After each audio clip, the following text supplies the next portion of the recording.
How you doing, guys? Chris here. So yet another state has made the news for trying to propose drone laws. Now it's Mississippi.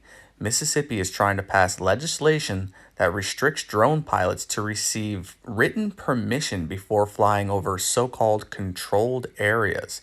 This directly steps on the toes of the FAA, and this comes just after the FAA has granted Mississippi State in their Unmanned Systems program a $3.3 million grant. The FAA is what controls airspace, and having states regulate local airspace would directly conflict to what their air picture looks like. As you can see, drones is just a small part, but we're talking about the total air picture. So Mississippi is now just added to the list of states that are trying to control airspace locally. We have 17 that have proposed legislation or court battles. So I recommend you call your representative or email them and tell them, hey, let the FAA do their jobs. Stop trying to step on their toes. Thanks for watching, guys. Till next time. Don't forget to like and subscribe.